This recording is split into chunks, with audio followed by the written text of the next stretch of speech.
All right, I got him. That's why I got him behind this bar. We can make it quick, and then we can do a part 2 on Zoom or something. Yeah, on Zoom or something. Hey, man.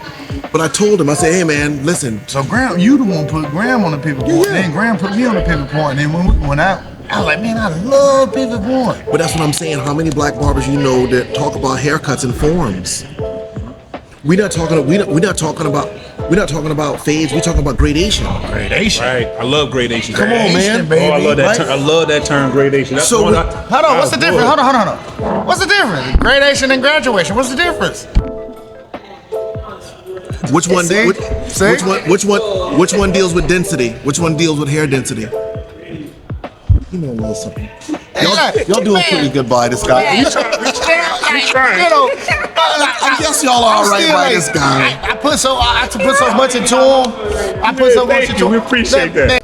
All right, let's do it. Well, on that note, welcome back to another episode of Underrated Profession. My name is William Graham, aka Big Fundamentals. Y'all already know who this is, Maestro, baby, aka the great, aka the hands are ordained by the Barber gods. And we got a special guest here. He needs no introduction, but I'm gonna let him introduce himself here. Well, first of all, let's give a shout out where we are. Today we are at H&M Texture Unplugged. Their hair emotions fashion show and barber battle. So yes, sir. We had a great time, and so they rushing us out of here, but we're gonna make sure we get this time to get this young man in here to talk to this young man. Mr. Sammons, one of my baby. mentors. Yeah. Wow. Now, first of all, he was my I gotta go. I'm sorry. I'm just Take it back. This is one of my first mentors. And now I say it was my virtual mentor, Yes. but now we got a chance to see each other again. I know, right? We haven't seen each other since like 12. I mean, It's been about 7 years. Yeah, 7, 8 easy, years. easy, 7, 8 easy. years. Yeah. Back in Orlando, the premiere show. Yep, premiere show. Was in the instructor's class. Yes. And that's when I learned Edutainment. to cut it out, edutainment. Yeah. And that's when, why we say our podcast, we educate and entertain. That's right. This motivation came from this young man. Yes, Ron. sir. He Yes, was sir. playing the Thank you, scenes man. for me, and I saw at that time he was also dropping gems. They know he was moving to Detroit. Yes. Opening his school, and Yep. now we see the wonderful work he's doing up in Detroit, the Detroit lab. But you know what? I'm gonna let him introduce himself. Let me let this young man introduce himself. Okay. This is probably, I would say so far, this is one of the international guests we had thus far. So far, one of the most. No, actually, he is. He is the one of the first. One of the first because we done had a couple today, but one of the first though. One of the first Barber scored it. Yes, sir. Man, this is just an honor to me. Y'all just don't realize this is just an honor. And I met this man like when I first came in. Man, we was over there talking. We would still be over there talking tonight. Yes. If Graham wouldn't have said like, Mike, we need to come set up. Like, so we'll still be over there talking. But I'm gonna let him introduce himself. Go ahead. All right. So listen. So I feel slighted by both of you because y'all have titles and tag names. So let me see if I can match that energy right now. Okay. All right, y'all. What's going on? Roderick Samuels, aka Holy Ghost. Can I do that? There we go. Roderick Samuels, aka Holy Ghost, because I'm blessing y'all with everything. Should have bought a Hyundai, but you bought a Honda. Yes. In the Podcast. building. In the Let's go. building. In the building. But no, two great people right here, man. I just want to say thank you, Mike, Will, and whatever y'all go by on your tagline. Because I don't have one. I don't even have a cool Instagram name. It's just Roderick Samuels. At least you know I'm not hiding from the government. Exactly. Right. Yeah, but I am Roderick Samuels. I'm actually a homeboy. You know, I grew up in the Carolinas. Okay. I'm originally from Somerville, South Carolina. Most people say Charleston, but I'm gonna say my real town of Somerville. Go Green Wave. And I moved to Detroit, Michigan, about 10 years ago. It's funny how love works out. I met a young lady years ago, and she lived in Detroit, and now she's my wife, and you know we run our businesses And together. she's a beast in the game, by the way. She's a beast in the game. Beast in the game. Beast. And we watch, and thank you, because we watch some of y'all videos in class that we use to teach y'all people, by the way. Yeah, we do. Yeah, wifey is the real deal. Hey boo, I know you in Utah. What's up? But yeah, I currently am the one of the main stage presenters for Wall Clipper Company. Shout out to Wall. You guys can see we got some placement here as well. And also just a little shameless plug. If you haven't seen these right here, I'm gonna let these guys test them out a little bit. But this is the black on black detailer and Magic Clip combo. If you don't know, you better ask somebody. All right, it's the truth. But yeah, Hair Lab Detroit Barber School. I'm the director of education there. I travel the country teaching, sharing. My latest passion has been to share and educate other educators. There's a huge hole in the connection between educators and our industry, and blessings to you guys for being in the barber game, but also understanding how to pay those things forward and become barber instructors too. There's a huge shortage of teachers all across the country, but guess where else there's a shortage? In barber instructors. Yeah. There's a huge shortage of barber instructors too. So for those of us that are listening, watching, I want to encourage you all, think about it like this. How long can you stay behind that chair and grind it out? Let's just keep it a buck, right? How long can your body take that high performance 20, 30, 40 haircut a day a limit every single day? Pay it forward to our industry.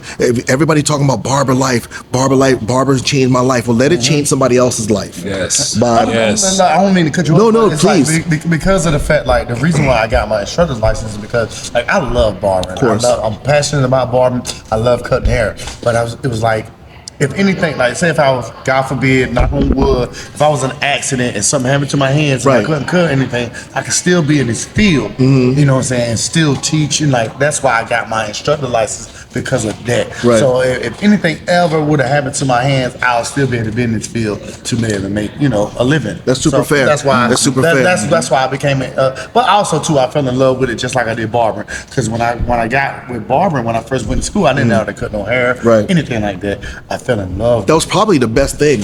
So many. Yeah. I mean, and I think you and I had a conversation about this. So many of our students, number one, they're working in shops unlicensed. Yeah, bootlegging. Can we do it? Hold on, ready? Yeah.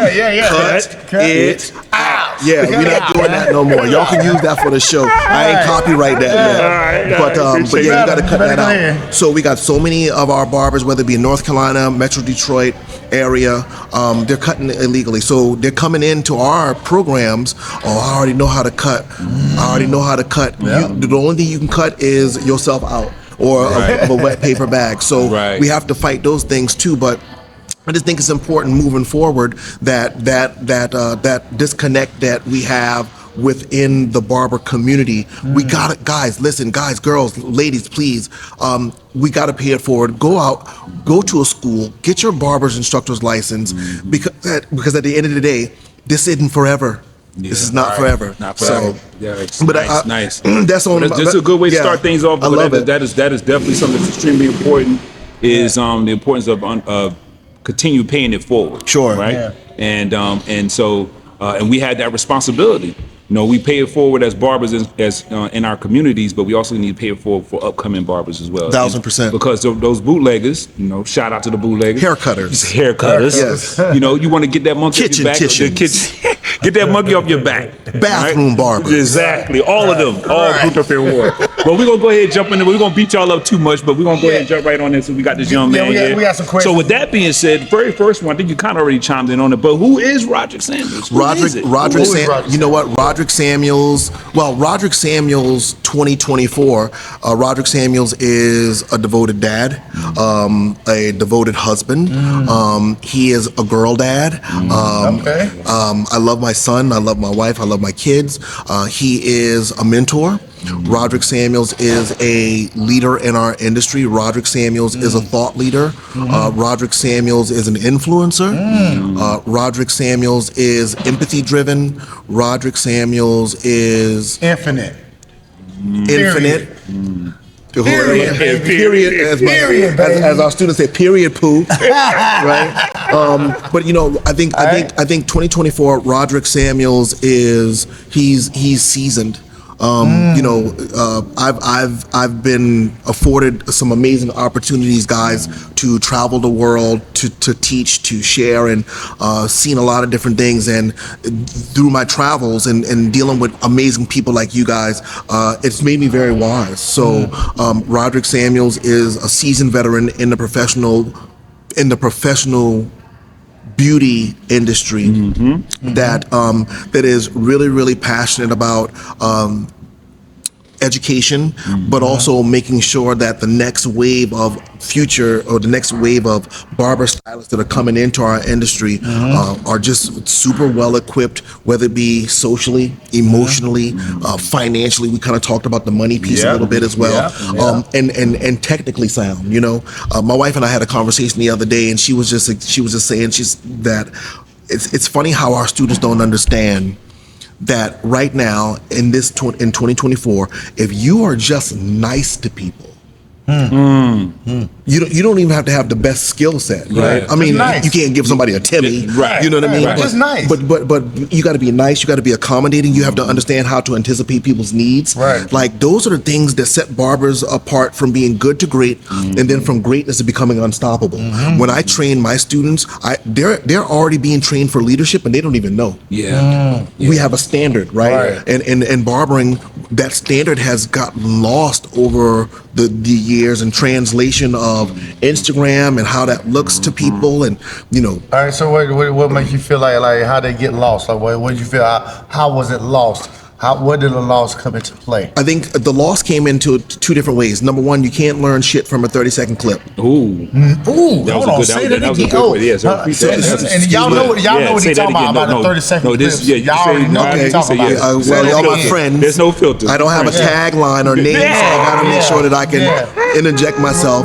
But I think the first thing is you can't learn shit from a 30-second clip. If you look at an Instagram video from start to finish, you can see how it starts and you see how it finishes. There's no in between. The icky, gross, sweaty. That's in there. Oh my God, I don't know what to do. Why is there still a line in there? Oh, it's because I put one in.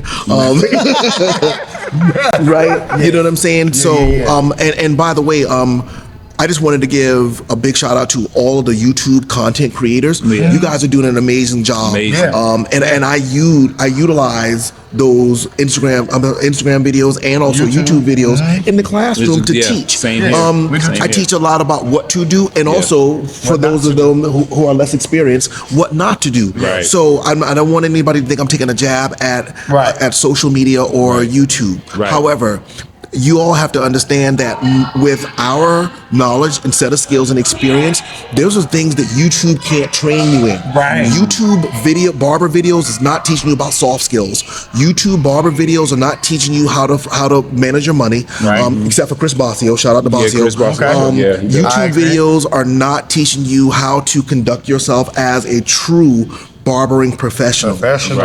Everybody wants to own a business, but nobody wants to run a business.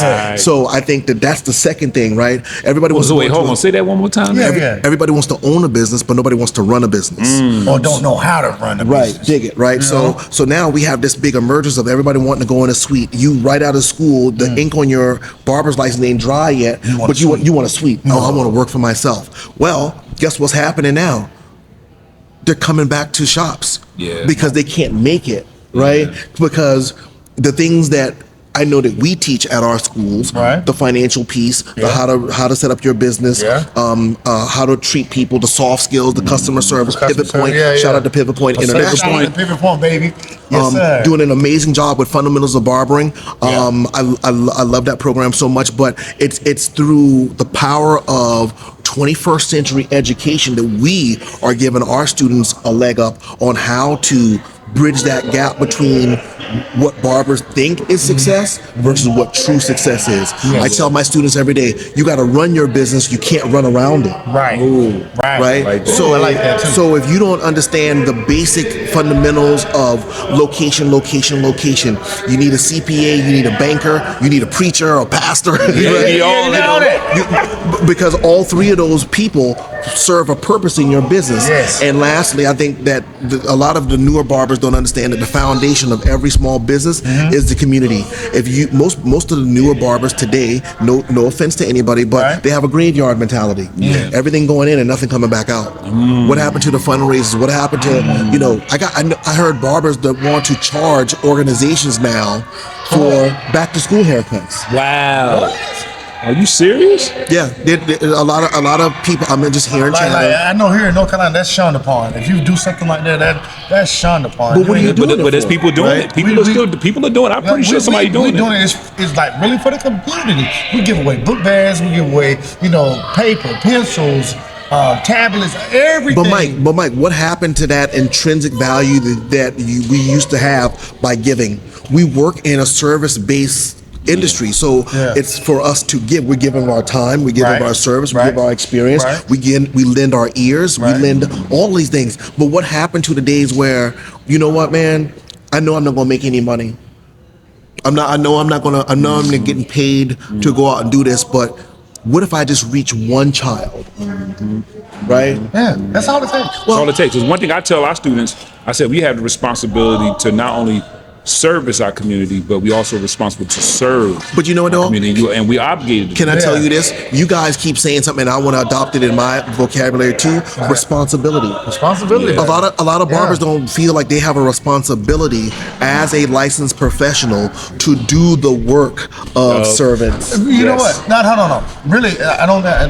It's not responsibility. It's accountability. Okay, fair. I would like to say it's accountability. Okay, paint the picture for us. Make it clear. Because you have accountability. If you are saying, okay, if I'm saying I'm a barber, right? This is something I look at. I'm a service to a person, to the masses. Sure. I'm a servicer, just like a person in a restaurant. I'm a service to the masses. So I'm not gonna come to your table if I'm a restaurant server and be mean to you. Sure. I'm not gonna do that. So as a barber or instructor, I'm not gonna be mean to my clients or. But Mike, hold on. But what if you know your worth? I know my worth. What if you know your value? Because a lot of our newer barbers coming into the industry, they feel like they can treat their clients like shit. And you know, like you're doing them a favor. Yeah. Okay, so when you say, do you? What if you know your worth? So you're saying that they think they know their worth and they don't? Because I feel like I'm saying that I believe that until you get a certain level and a certain amount of experience, you need to really take into account what that looks like from a price point. You know, most barbers, they want to come out charging $100. Like how? The ink on your license not even dry. Well, so we're gonna have to continue. We're gonna continue this conversation again. We waiting on part two, but we gotta keep it moving. But we gotta make sure. Let them get his handle though. Yeah. No, we ain't done. Hold on, we got a couple more questions. We can do about 2 more questions, right? All right. So one question I gotta have real quick. I'll be fast. Is what do you enjoy most about teaching and inspiring barbers? What I love the most about teaching and inspiring barber stylists is when you can turn that lemon into lemonade, when you can see that light bulb turn off in the back, and you can see they grasping that concept that you put forth to them. What would you? That was awesome. He said it. So what qualities do you believe that a hair instructor should have? I think that every barber instructor needs to have 3 things. They need to have love, empathy, and understanding. Wow. And it was quick how you just said that. I know we were being pushed out. But that was hard. Can you?